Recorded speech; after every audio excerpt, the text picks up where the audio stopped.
நண்பர்கள் அனைவருக்கும் வணக்கம். நண்பர்களே, தற்பொழுது நாம் காண இருக்கக்கூடிய பகுதியானது முதுகலை பட்டதாரி ஆசிரியர் தேர்வு மற்றும் டிஎன்பிஎஸ்சி குரூப் 2 குரூப் 4 போன்ற போட்டித் தேர்விற்கு பயிற்சி மேற்கொள்ளக்கூடிய நமது குழு நண்பர்களின் கவனத்திற்கு. நண்பர்களே, நமது குழுவின் சார்பாக இந்த போட்டித் தேர்விற்கு பயிற்சி வகுப்புகள் மாதிரி தேர்வுகளானது கொடுத்துட்ருக்கோம். அதில் குறிப்பாக தமிழ் பாடப்பிரிவு, வரலாறு பாடப்பிரிவு, சைக்காலஜி, எஜுகேஷன், ஜிகே இந்த பகுதிக்கான ஆன்லைன் தேர்வுகளை நம்ம கொடுத்துட்ருக்கோம். அதையும் நண்பர்கள் முழுமையாக பயன்படுத்திக்கோங்க. இன்றிலிருந்து உங்களுக்கு பொது அறிவு, இந்த பொது அறிவில் டாபிக் வைஸாக நம்ம நினச்சிவோம். உங்களுக்கு பயிற்சி வகுப்புகள், வினா விடைகள் கொடுப்போன்னு சொல்லியிருந்தோம். அதன் அடிப்படையில் இன்று மாதிரி தேர்வு 1 பொருளாதாரம், அது மட்டும் இல்லாமல் இந்தியன் நேஷ்னல் மூமெண்ட், பாலிட்டி, இது ஃபுல்லாமே இணைத்து நம்ம என்ன செஞ்சுருக்கோம், இந்த பகுதியை உருவாக்கியிருக்கோம். நண்பர்கள் இதனை முழுமையாக பயன்படுத்தி கொள்ளுங்கள். நேரு தலைமையில் தேசிய திட்ட கமிஷன் ஏற்பட காரணமாக இருந்த இந்திய தேசிய காங்கிரஸ் மாநாடு நடைபெற்ற இடத்தையும் அம்மாநாட்டிற்கு தலைமை தாங்கியவரும் முறையே தேர்வு செய்க. ஹரிபுராங்கிறது மாநாடு நடைபெற்ற இடம். அந்த மாநாட்டிற்கு தலைமை தாங்கியவர் நேதாஜி. பொறுத்துக. பட்டியல் 1 பட்டியல் 2 இணைக்க. பூனா சர்வஜனிக் சபாவை தோற்றுவித்தவர் எம்ஜி ரானடே. இந்திய லீக் என்பது சுசில்குமார் கோஷ் தோற்றுவித்தது. பிரிட்டிஷ் இந்திய கழகம் தாதாபாய் நவ்ரோஜி. இளம் வங்காள இயக்கம் ஹென்றி விவியன் டோரோசிஸ் இவர்களால் தோற்றுவிக்கப்பட்டது. ஸோ இதற்கு விடையானது ஆப்ஷன் சி. உங்களுடைய குறிப்பேட்டில் இதை குறிப்பெடுத்துக்கோங்க. இந்த பகுதியை விட்டு வெளியில் செல்வதற்கு பொது அறிவு மாறாது. கீழ்கண்ட பொருளியல் அறிஞர்களின் இயற்கைவாதத்தை ஆதரித்தவரும் முதலாளித்துவத்தை அறிமுகப்படுத்தியவரும் யார்? Adam Smith. கூற்று: இந்தியாவில் உள்ள அதிக மக்கள் தொகையானது பொருளாதார வளர்ச்சிக்கு அடிப்படையாகிறது. காரணம்: உள்நாட்டு தேவை அதிகரித்து இதனால் உற்பத்தி உயர்கிறது. கூற்று: காரணம்: இந்தியாவில் உள்ள அதிக மக்கள் தொகையானது பொருளாதார வளர்ச்சிக்கு காரணமாகிறது. இன்னும் கூற்றும் காரணமும் கொடுத்துருக்காங்க. ஸோ இது இரண்டும் சரியான விளக்கம். பெந்தாம் என்பவரின் தாராளமய கொள்கை, மெக்கலோவின் கருத்தாக்கம் ஆகியவற்றுடன் தொடர்புடைய சட்டம் எது? 1833 பட்டய சட்டம். தேசிய மக்கள் தொகை கொள்கை 2000 இடைக்கால நோக்கம் யாது? தேசிய மக்கள் தொகை கொள்கை 2000 இடைக்கால நோக்கம் செழுமை காலத்தை 2.5 குறைத்தல். பொறுத்துக. குறைந்த இறப்பு வீதம் மேற்கு வங்கம்.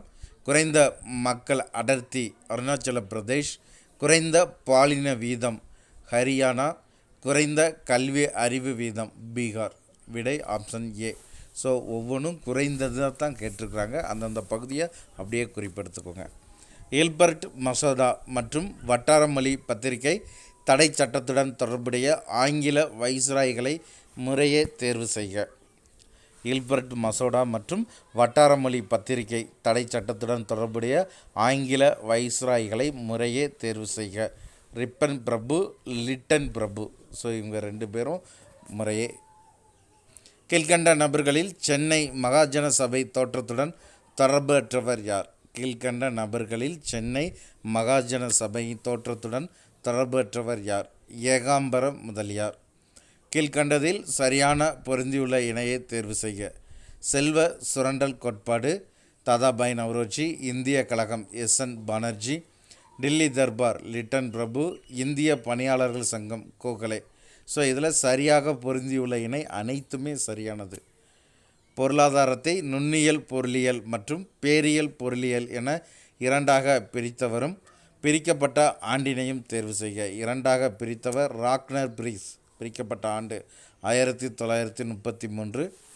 கூற்று 1: அரசியல் அமைப்பு என்னும் சொல்லானது கான்ஸ்டிடியூஷியோ என்ற கிரேக்க மொழி சொல்லில் இருந்து உருவானதாகும். அதாவது கான்ஸ்டிடியூஷியோ என்ற கிரேக்க மொழி சொல்லிலிருந்து உருவானது. கூற்று 2: கான்ஸ்டிடியூஷியோ என்பதன் பொருள் நிறுவுதல் அல்லது கட்டமைத்தல் ஆகும். இதில் 2வது மட்டும் சரியானது. கீழ்கண்ட கூற்றுகளுக்கு உரிய சட்டத்தினை தேர்வு செய்க. இங்கே கொடுத்துருக்கக்கூடிய கூற்றில் மாகாணங்களில் பட்ஜெட் தாக்கல் செய்யும் முறையை அறிமுகம் செய்தது. மத்தியில் ஈரவை கொண்ட சட்டமன்றத்தை ஏற்படுத்தியது. பெண்களுக்கு வாக்குரிமை அளிக்க வழிவகை செய்தது 1919ஆம் ஆண்டைய அரசு சட்டம். இதுக்கு ஃபுல்லாமே பொருந்தக்கூடியது. கீழ்கண்டதில் இந்திய பொருளாதாரத்தின் பலவீனங்களாக கருதப்பட்டவை எவை? கீழ்கண்டவற்றுள் இந்திய பொருளாதாரத்தின் பலவீனங்களாக கருதப்பட்டவை எவை? பழமையான தொழில்நுட்பம், அதிக மக்கள் தொகை, வறுமை மற்றும் ஏற்றத்தாழ்வுகள். இது மூன்றுமே. கீழ்கண்டதில் பொருந்தாத இணை எது? கீழ்கண்டனவற்றுள் பொருந்தாத இணை எது? முடிவற்ற பொருட்களை நுகர்வோரிடத்தில் சேர்ப்பது தொழில்துறை என்பது பொருந்தாதது. மிதவாதிகள் மற்றும் தீவிரவாதிகளுக்கு இடையிலான சூரத் பிளவு ஏற்பட்ட பொழுது காங்கிரஸின் தலைவராக இருந்தவர் ராஷ் பிகாரி கோஷ். இந்திய கழகமானது சுதந்திரநாத் பானர்ஜியால் தோற்றுவிக்கப்பட்ட ஆண்டினையும் அவ்வமைப்பானது இந்திய தேசிய காங்கிரசுடன் இணைந்த ஆண்டினையும் முறையே தேர்வு செய்க. 1876 கொடுத்துருங்க இல்லையா? Option B. பட்டியல் 1 பட்டியல் 2 பொறுத்துக. நாடுகளின் செல்வம் பொருளியல் கோட்பாடுகள்னு கொடுத்துருக்கோமா? இதில் நாடுகளின் செல்வம் ஆடம் ஸ்மித், பொருளியல் கோட்பாடுகள் Alfred Marshall, Das Kapital Karl Marx, மக்கள் தொகை கோட்பாடுகள் டிஆர் மால்தஸ். விடையானது ஆப்ஷன் டி 4, 3, 1, 2. இந்திய கலப்பு பொருளாதாரத்தின் தந்தை என அழைக்கப்பட்டவரையும் இந்தியாவின் கலப்பு பொருளாதாரத்தை அறிமுகம் படுத்தி தொழில் கொள்கையையும் முறையே தேர்வு செய்க. இந்தியாவின் கலப்பு பொருளாதாரத்தின் தந்தை என்று அழைக்கப்பட்டவர் ஜவஹர்லால் நேரு. கலப்பு பொருளாதாரம் அறிமுகப்படுத்தப்பட்ட தொழில் கொள்கை 1946 தொழிற்கொள்கை. கூற்று 1. சுயராஜ்ய கட்சியை தோற்றுவிப்பதற்கான தீர்மானம் CR தாஸ் தலைமையில் கயாவில் நடைபெற்ற காங்கிரஸ் மாநாட்டில் கொண்டு வரப்பட்டது. கூற்று 2. அடிப்படை உரிமைகள் குறித்த தீர்மானம் ராஜேந்திர பிரசாத் தலைமையில் கொடுத்துருக்கோம் இல்லையா? ஸோ இதற்கு ஆப்ஷன் ஏ. தத்துவ போதினி சபையை நிறுவி தனது தத்துவ போதினி பத்திரிகா மூலம் பரப்பியவர் தேவேந்திரநாத் தாகூர். கீழ்கண்டனில் பொருத்தமற்ற இணை எது? முதலாளித்துவம், சீனா என்பது பொருத்தமற்றது. வேலைவாய்ப்பு, வட்டி, பணம் பற்றிய பொது கோட்பாடுகள் எனும் புத்தகத்தின் வாயிலாக JM கீன்ஸ் பிரபலப்படுத்தியது கலப்பு பொருளாதாரத்தை. கீழ்கண்டதில் பொருந்தாத கூற்றை தேர்வு செய்க. வெள்ளை அறிக்கை 1935 வெளியிடப்பட்டது என்பது பொருந்தாதது. மற்ற எல்லாமே சரியானது, அப்படியே குறிப்பிடுத்துக்கோங்க. கீழ்கண்டதில் இந்தியாவின் மொத்த உள்நாட்டு உற்பத்தி GDPயில் முக்கிய பங்காற்றும் துறை எது? சேவைகள் துறை 56%. 1935ஆம் ஆண்டு இந்திய அரசு சட்டத்தை அடிமை பட்டயம் என்று அளித்தவர் ஜவஹர்லால் நேரு. அடுக்கடுத்த வினாவிற்கு விடையானது ஆப்ஷன் டி. தடுக்கிதழ் கோட்பாடுகளுடன் தொடர்புடையது இந்திய தேசிய காங்கிரஸ். வினா எண் 27க்கு விடை. கீழ்கண்டதில் பொருத்தமற்ற இணை எது? இந்திய தேசிய காங்கிரஸின் பெயரீட்டு தந்தை SN பானர்ஜி என்பது பொருத்தமற்றது. மற்ற எல்லாமே பொருந்தக்கூடியது. இந்திய தேசிய காங்கிரஸின் ஞான தந்தை டப்ரின் பிரபு, இந்திய தேசிய காங்கிரஸின் தந்தை ஆலன் ஆக்டேவியன் கியூம், அரசியல் அறிவியல் தந்தை அரிஸ்டாட்டில். கீழ்கண்ட கூற்றுகளை ஆய்வு செய்க. உலக பொருளாதாரத்தில் 6வது மிகப்பெரிய நாடு இந்தியா. உலகின் 2வது மிகப்பெரிய பொருளாதார நாடு சீனா. ஐரோப்பாவின் மிகப்பெரிய பொருளாதார நாடு ஜெர்மனி. ஸோ இது அனைத்துமே சரியானது, அப்படியே குறிப்பெடுத்துக்கோங்க. பொறுத்துக. பட்டியல் 1 பட்டியல் 2 இணைக்க. பாலகங்காதர திலகர், மோதிலால் நேரு, சுரேந்திரநாத் பானர்ஜி, MN ராய் கொடுத்துருக்கோம் இல்லையா? ஸோ இதற்கு விடையானது ஆப்ஷன் சி 3, 4, 1, 2. Option C. 1861ஆம் ஆண்டைய இந்திய கவுன்சிலின் சட்டத்தின்படி சட்டம் இயற்றும் முதன்முறையாக நியமிக்கப்பட்ட இந்தியர்களுள் பொருத்தமற்றவர் யார்? ஷியாம் பிரசாத் முகர்ஜி. Option B. பிரதிநிதித்துவம் இல்லையேல் வரி விதிப்பில்லை என்னும் கூற்றிற்கு உரியவரான இவர் கீழ்கண்டவர் எவ்வாறு அழைக்கப்படுகிறார்? காந்தியின் அரசியல் குரு. கூற்று 1. உத்தம அளவு மக்கள் தொகை கோட்பாட்டை வெளியிட்டவர் எட்லின் ஹோலன். கூற்று 2. மக்கள் தொகை வளர்ச்சி கட்ட கோட்பாட்டுடன் தொடர்புடையவர் TR மால்தஸ். இதில் முதல் கூற்று மற்றும் சரியானது. இந்திய தேசிய காங்கிரஸ் அவற்றின் மாநாடுகள் நடைபெற்ற இணைகளில் பொருத்தமானதை தேர்வு செய்க. தலைமை யார் தலைமையில் எங்கே நடைபெற்றது? அதில் சரோஜினி நாயுடு தலைமையில் கான்பூர் நடைபெற்றது என்பது பொருத்தமானது. அடுத்து பொறுத்துக. பட்டியல் 1 பட்டியல் 2 இணைக்க பொறுத்துக. இந்தியாவின் வைரம், இந்திய அமையின்மையின் தந்தை, இந்தியாவின் பர்க் கொடுத்துருக்கோம் இல்லையா, இந்தியாவின் டமாரம். ஆப்ஷன் ஏ 4, 3, 2, 1 கீழிருந்து மேலே விடை கொடுக்கப்பட்டுள்ளது. கீழ்கண்டதில் மக்கள் தொகை வெடிப்பிற்கான காரணங்களுள் அல்லாதவற்றை தேர்வு செய்க. 2 மற்றும் 3 அதிக இறப்பு வீதம், அது மட்டும் இல்லாமல் சிறப்பான குடும்ப கட்டுப்பாட்டு திட்டம். உலக மக்கள் தொகையில் இந்தியா எத்தனை சதவீதத்தையும், உலக மொத்த வருவாயில் இந்தியா எத்தனை சதவீதத்தையும் கொண்டுள்ளது? உலக மக்கள் தொகையில் இந்தியா 17.5% பெற்றுள்ளது. உலக மக்கள் தொகை வருவாயில் 1.2% கொண்டுள்ளது. விக்டோரியா மகாராணி பேரறிக்கையை தயாரித்தவரையும் 1858 நவம்பர் 1 அலகாபாத் தர்பாரில் அதனை பிரகடனப்படுத்தியவரையும் தேர்வு செய்க. விக்டோரியா மகாராணியின் பேரறிக்கையை தயாரித்தவர் டெர்பி, அதனை தர்பாரில் பிரகடனப்படுத்தியவர் கானிங் பிரபு.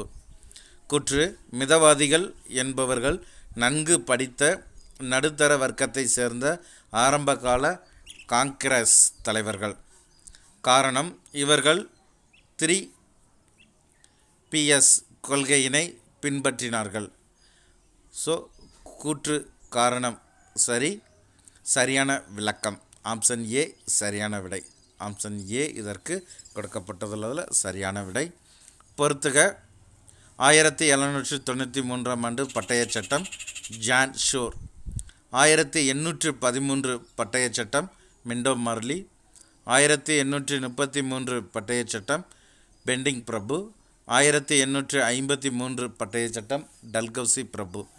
முக்கியமான பட்டய சட்டங்கள். இதிலிருந்து வினாக்களை எதிர்பார்க்கலாம், குறிப்பெடுத்துக்கோங்க. டிஎன்பிஎஸ்சினாலும் சரி, டிஆர்பினாலும் இது முக்கியமானது.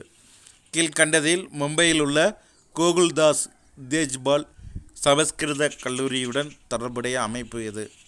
இந்திய தேசிய காங்கிரஸ். இந்திய வறுமையும் இந்தியாவில் முறையற்ற ஆங்கில ஆட்சியும் என்ற நூலை எழுதியவர் யார்? தாதாபாய் நவ்ரோஜி. கீழ்கண்டதில் பொருந்திய இணையை தேர்வு செய்க. பெரும மக்கள் தொகை வளர்ச்சி கட்டம் 3, தேக்கநிலை மக்கள் தொகை வளர்ச்சி கட்டம் 2 இருக்கு இல்லையா? அதை பார்த்துக்கோங்க. மக்கள் தொகை மாறுதல் ஆண்டையும் இந்திய மக்கள் தொகையானது 100 கோடியை அடைந்த ஆண்டையும் தேர்வு செய்க. அதாவது மக்கள் தொகை மாறுதல் ஆண்டு 2011, இந்திய மக்கள் தொகை 100 கோடியை அடைந்த ஆண்டு 2001. பொறுத்துக. பட்டியல் 1 பட்டியல் 2 இணைக்க. ராஷ்ட் கோப்தார், சுதேசி மித்ரன், பெங்காலி, மராத்தா இது ஃபுல்லாமே பத்திரிகை. இதை உருவாக்கியவர்கள், நடத்தியவர்கள். ராஷ்ட் கோப்தார் என்பது தாதாபாய் நவ்ரோஜி, சுதேசமித்திரன் சுப்பிரமணிய ஐயர், பெங்காலி எஸ்என் பானர்ஜி, மராத்தா தாதாபாய் நவ்ரோஜியா. மராத்தா என்பது திலகர். சரிங்களா? மெயினானது மராத்தா திலகர். ஆப்ஷன் ஏ சரியான விடை. இண்டிகோ கிளர்ச்சியுடன் தொடர்புடைய வங்காள மாவட்டத்தினையும் நீல் தர்பன் என்னும் நாடகத்துடன் தொடர்புடைய நபரையும் முறையே தேர்வு செய்க. இண்டிகோ கிளர்ச்சி தொடர்புடைய வங்காள மாவட்டம் நாடியா. நீல் தர்பன் நாடகத்துடன் தொடர்புடையவர் தீனபந்து மித்ரா. கீழ்கண்டனவற்றில் மக்கள் தொகை வெடிப்பை கட்டுப்படுத்தும் முறைகளில் தவறானது எது? ஆப்ஷன் பி IMRஐ அதிகரித்தல். இந்திய தேசிய காங்கிரஸ் குறித்த கீழ்கண்ட கூற்றுகளில் தவறானது எது? ஆலன் அக்டேவியன் கியூமால் உருவாக்கப்பட்டது, மும்பையில் ஆரம்பிக்கப்பட்டது. இதன் முதன் தலைவர் உமேஷ் சந்திர பானர்ஜி. இதன் 2வது கூட்டம் தாதாபாய் நவ்ரோஜியால் நடத்தப்படவில்லை. இதில் 4வது மட்டும் தவறானது. கீழ்கண்டவற்றில் பொருந்தாத இணை எது? கடவுளின் நகரம் சார்லஸ் ஈமெரின் என்பது பொருந்தாத இணை. மற்ற எல்லாமே பொருந்தக்கூடியது, அப்படியே குறிப்பெடுத்துக்கோங்க. சமூக கண்டுபிடிப்பான சேபத் என்னும் வாராந்திர இறுதி விடுமுறையுடன் தொடர்புடையவர்கள் யார்? ஹீப்ரூஸ்கள். ஆப்ஷன் சி இதற்கு சரியான விடை. ஸோ மொத்தம் 50 வினாக்களானது நம்ம என்ன செஞ்சுருக்கோம் பார்த்துருக்குறோம். இந்த 50 வினாக்களையுமே குறிப்பெடுத்து பயன்படுத்திக்கோங்க. மிக முக்கியமான பகுதி. இதனுடைய தொடர்ச்சி நம்ம இன்றிலிருந்து உங்களுக்கு 1 by 1 கொடுக்க ஆரம்பிச்சிருவோம். பொது அறிவுக்கு இதை மட்டும் பாருங்கள், பயன்படுத்தி கொள்ளுங்கள். நன்றி நண்பர்களே.